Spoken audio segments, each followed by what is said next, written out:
ओम जयंती मंगला काली भद्रकाली कपालिनी दुर्गा क्षमा शिवा धात्री स्वाहा स्वधा नमस्तुते नमस्तस्ते नमस्तस्ते नमस्तस्ते नमो नमः। ओम नमः शिवाय। जय श्री कृष्णा। आप सभी दुर्गा भक्तों को चैत्र नवरात्रि की अत्यंत हार्दिक शुभकामनाएं। नवरात्रि के चौथे दिन श्री दुर्गा सप्तशती के 5वें, 6ठे, 7वें एवं 8वें अध्याय का श्रवण किया जाता है।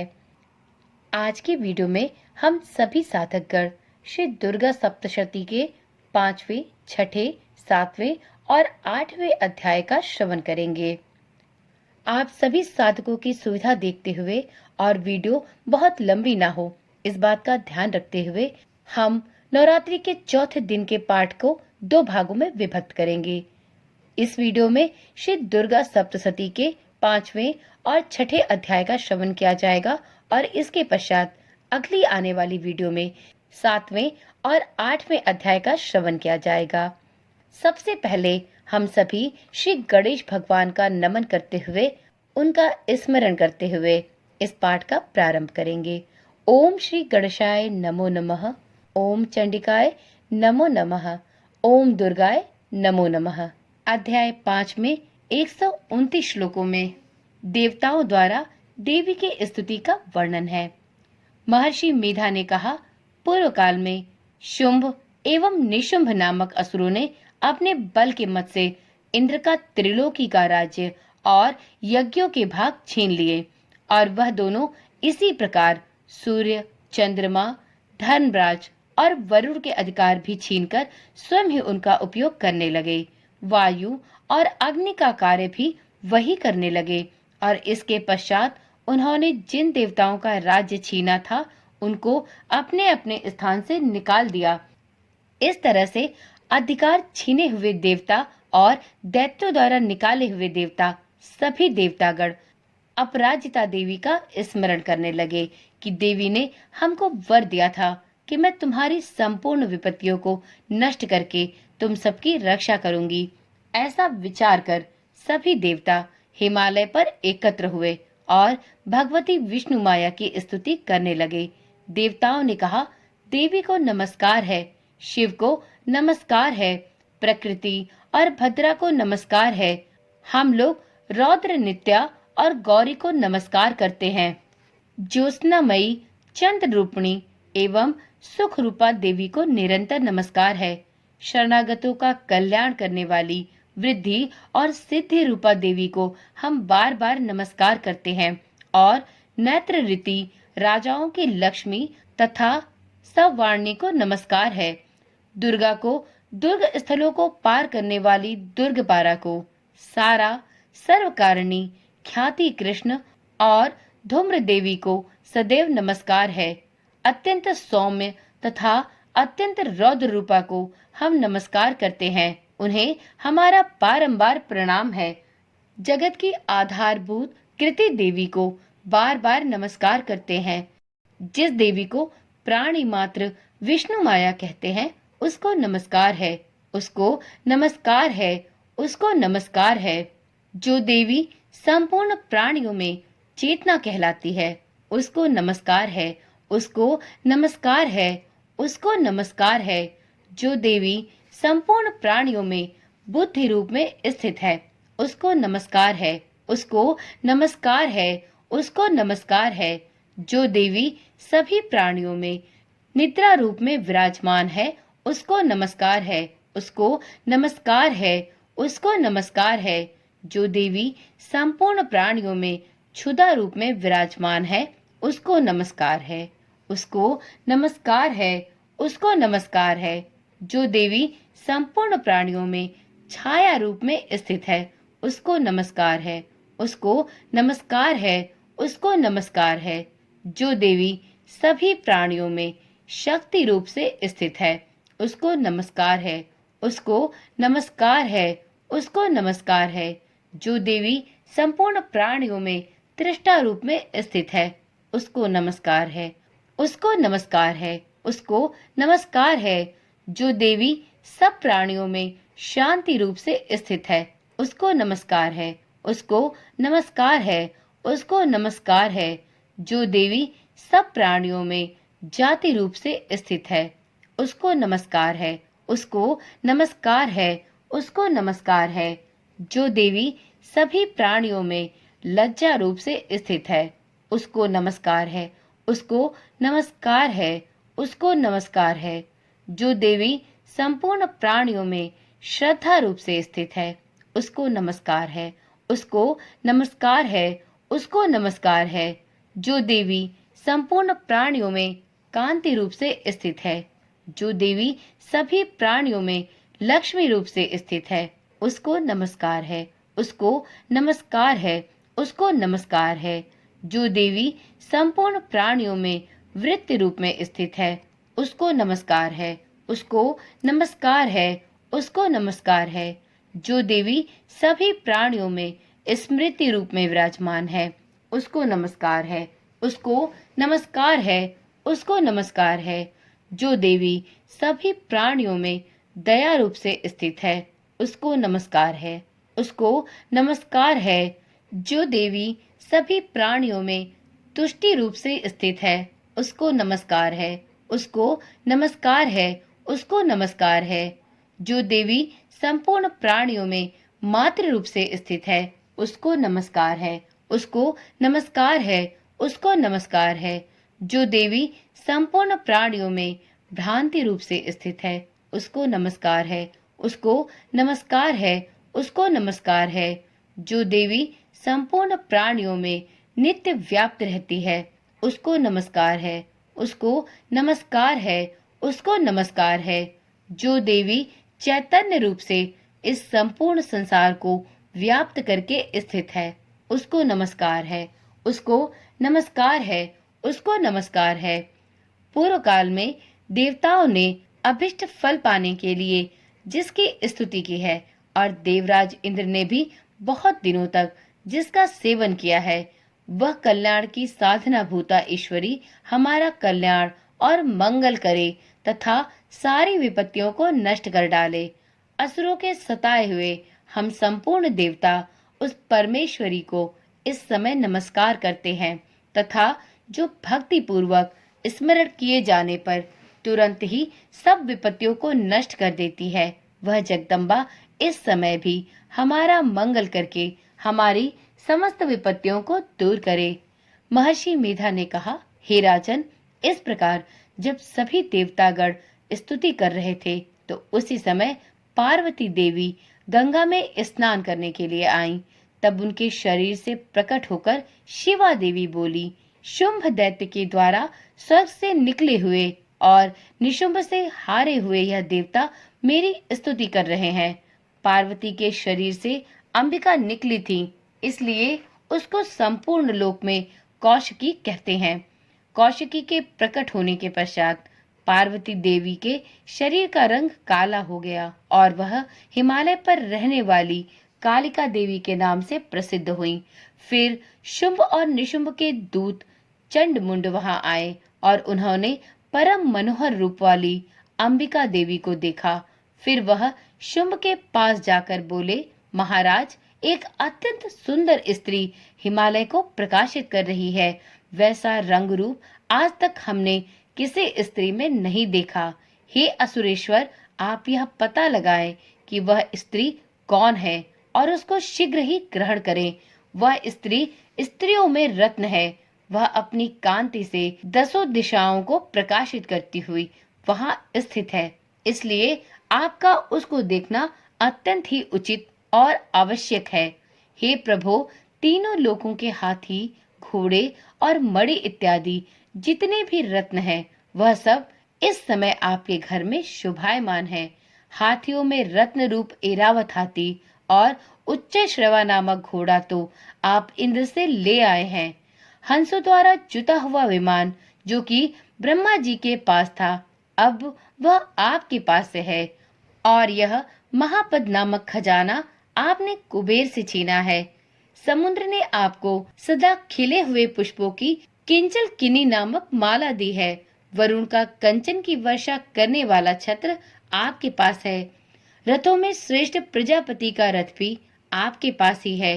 हे दैत्येंद्र, मृत्यु से उत्क्रांतिका नामक शक्ति भी आपने छीन ली है और वरुण का पाश भी आपके भ्राता निशुंभ के अधिकार में है, और जो अग्नि में न जल सके ऐसे तो वस्त्र भी अग्निदेव ने आपको ही भेंट किए हैं।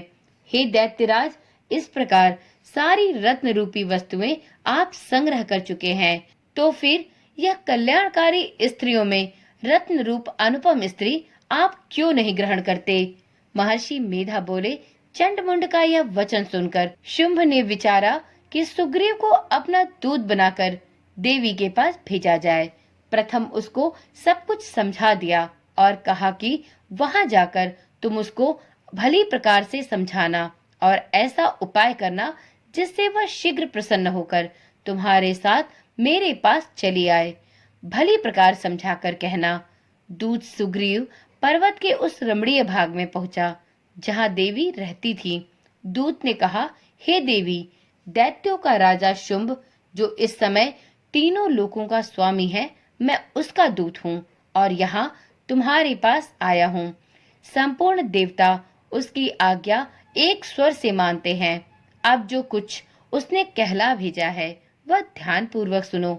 उसने कहा है, इस समय संपूर्ण त्रिलोकी मेरे वश में है और संपूर्ण यज्ञों के भाग को पृथक पृथक मैं ही लेता हूँ, और तीनों लोकों में जितने श्रेष्ठ रत्न हैं वह सब मेरे पास हैं। देवराज इंद्र का वाहन ऐरावत हाथी भी मेरे पास है, जो मैंने उससे छीन लिया है। उच्च श्रवा नामक घोड़ा जो क्षीर सागर मंथन करने से प्रकट हुआ था, उसे देवताओं ने मुझे समर्पित किया है। हे सुंदरी, इनके अतिरिक्त और भी जो रत्न और भूषण पदार्थ देवताओं के पास थे वह सब मेरे पास है। हे देवी, मैं तुम्हें संसार की स्त्रियों में एक रत्न मानता हूँ, क्योंकि रत्नों का उपभोग करने वाला मैं ही हूँ। हे चंचल कटाओं वाली सुंदरी, अब यह मैं तुझ पर छोड़ता हूँ कि तू मेरे या मेरे भाई महापराक्रमी निशुंभ की सेवा में आ जाए। यदि तू मुझे वरण करेगी तो तुझे अतुल महान ऐश्वर्य की प्राप्ति होगी। अतः तू अपनी बुद्धि से यह विचार करके मेरे पास चली आ। महर्षि मेधा ने कहा। दूत के ऐसा कहने पर संपूर्ण जगत का कल्याण करने वाली भगवती दुर्गा मन ही मन मुस्कुराई और कहा, हे दूत, तू जो कुछ कह रहा है वह सत्य है, इसमें किंचित मात्र भी झूठ नहीं है। शुंभ इस समय तीनों लोकों का स्वामी है और निशुंभ भी उसी की तरह घोर पराक्रमी है, किंतु इसके संबंध में मैं जो प्रतिज्ञा कर चुकी हूँ उसे मैं कैसे झुठला सकती हूँ। अतः तू मैंने जो प्रतिज्ञा की है अब उसे सुन। जो मुझे युद्ध में जीत लेगा और मेरे अभिमान को खंडित करेगा तथा बल में मेरे समान होगा, वही मेरा स्वामी होगा। इसलिए शुंभ अथवा निशुंभ यहाँ आवे और युद्ध में जीतकर मुझसे विवाह कर ले। इसमें भला देर की क्या ही आवश्यकता है। दूत ने कहा, हे देवी, तुम अभिमान में भरी हुई हो, मेरे सामने तुम ऐसी वार्ता न करो। इस त्रिलोकी में मुझे तो ऐसा कोई दिखलाई नहीं देता जो कि शुंभ और निशुंभ के सामने ठहर सके। हे देवी, जब अन्य देवताओं में से कोई भी शुंभ व निशुंभ के समान युद्ध में ठहर नहीं सकता, तो तुम जैसी स्त्री उनके सामने रणभूमि में क्या ठहर सकेगी। जिन शुंभ आदि असुरों के सामने इंद्र आदि देवता नहीं ठहर सकते, तो फिर तुम अकेली स्त्री उनके सामने भला कैसे ठहर सकेगी। अतः तुम मेरा कहना मानकर उनके पास चली जाओ, नहीं तो जब वह तुम्हें केश पकड़कर घसीटते हुए ले जाएंगे तो तुम्हारा संपूर्ण गौरव नष्ट हो जाएगा। इसलिए मेरी बात मान लो। देवी ने कहा, जो कुछ तुमने कहा ठीक है। शुंभ और निशुंभ बड़े बलवान हैं, लेकिन मैं कर ही क्या सकती हूँ, क्योंकि मैं बिना विचारे प्रतिज्ञा कर चुकी हूँ। इसलिए तुम जाओ और मैंने जो कुछ भी कहा है वह सब आदर पूर्वक असुरेंद्र से कह दो। इसके पश्चात जो वह उचित समझे वह वही करे। इस प्रकार से श्री दुर्गा सप्तशती का 5वां अध्याय संपूर्ण हुआ। तो एक बार प्रेम से बोलिए, माँ रणचंडिका की जय हो, माँ भगवती देवी की जय हो। अब सुनते हैं श्री दुर्गा सप्तशती का 6वां अध्याय। तो एक बार प्रेम से बोलिए, ओम श्री गणेशाय नमो नमः, ओम चंडिकाय नमो नमः। दुर्गा सप्तशती के 6ठे अध्याय में कुल 50 श्लोक हैं। 6ठा अध्याय धूम्रलोचन के वध पर आधारित है। महर्षि मेधा ने कहा, देवी की बात सुनकर दूत क्रोध में भरा हुआ वहां से असुरेंद्र के पास पहुंचा और सारा वृतांत उसे कह सुनाया। दूत की बात सुनकर असुरेंद्र के क्रोध का पारावार न रहा और उसने अपने सेनापति धूम्रलोचन से कहा, धूम्रलोचन, तुम अपनी सेना सहित शीघ्र वहां जाओ और उस दुष्टा के केशों को पकड़कर उसे घसीटते हुए यहाँ ले आओ। यदि उसकी रक्षा के लिए कोई दूसरा खड़ा हो, चाहे वह देवता, यक्ष अथवा गंधर्व ही क्यों न हो, उसको तुम अवश्य ही मार डालना। महर्षि मेधा ने कहा, शुंभ के इस प्रकार आज्ञा देने पर धूम्रलोचन 60,000 राक्षसों की सेना को साथ लेकर वहां पहुंचा और देवी को देख ललकार कर कहने लगा, अरे तू अभी ही शुंभ और निशुंभ के पास चली जा। यदि तू प्रसन्नता पूर्वक मेरे साथ न चलेगी तो मैं तेरे केशों को पकड़कर तुझे घसीटता हुआ वहां ले जाऊंगा। देवी बोली, असुरेंद्र का भेजा हुआ तेरी जैसा बलवान यदि बलपूर्वक मुझे ले जाएगा तो ऐसी दशा में मैं तेरा क्या ही बिगाड़ सकती हूँ। महर्षि मेधा ने कहा, ऐसा कहने पर धूम्रलोचन देवी की ओर लपका, किंतु देवी ने उसे अपनी हुंकार से ही भस्म कर डाला। यह देखकर असुर सेना क्रुद्ध होकर देवी की ओर बढ़ी, परंतु अंबिका ने उन पर तीखे बाणों, शक्तियों तथा फरसों की वर्षा आरंभ कर दी। इतने में ही देवी का वाहन भी अपनी ग्रीवा के बालों को झटकता हुआ और बड़ा हुंकारी शब्द करता हुआ असुर सेना पर टूट पड़ा।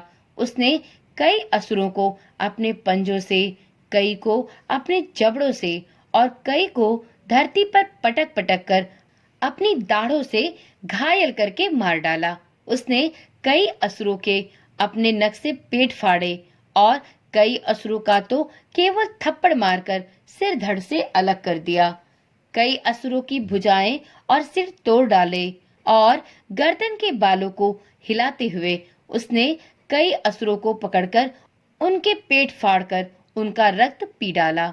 इस प्रकार देवी के उस महाबलवान सिंह ने क्षण भर में असुर सेना को समाप्त कर दिया। शुंभ ने जब यह सुना कि देवी ने धूम्रलोचन असुर को मार डाला है और उसके सिंह ने सारी सेना का संहार कर डाला, तब उसको अत्यंत क्रोध आया। उसके मारे क्रोध के होठ फड़कने लगे और उसने चंड तथा मुंड नामक महाअसुरों को यह आज्ञा दी, हे चंड, हे मुंड, तुम अपने साथ एक बड़ी सेना लेकर वहां जाओ और उस देवी के बाल पकड़कर उसे बांधकर तुरंत यहाँ ले आओ। यदि उसको यहाँ लाने में किसी प्रकार का संदेह हो तो अपनी सेना सहित उससे लड़ते हुए उसको वहीं मार डालो और जब वह दुष्टा और उसका सिंह दोनों मारे जावे तब भी उसको बांधकर यहाँ ले आना। इस प्रकार से श्री दुर्गा सप्तशती का 6ठा अध्याय संपूर्ण हुआ। तो एक बार प्रेम से बोलिए, माँ रणचंडिका की जय हो, माता महिषासुर मर्दिनी की जय हो। तो चलिए मित्रों, ये वीडियो यहीं पर समाप्त करते हैं और मिलते हैं अगली वीडियो में श्री दुर्गा सप्तशती के 7वें और 8वें अध्याय के साथ। ओम नमः शिवाय। जय श्री कृष्णा। राधे राधे।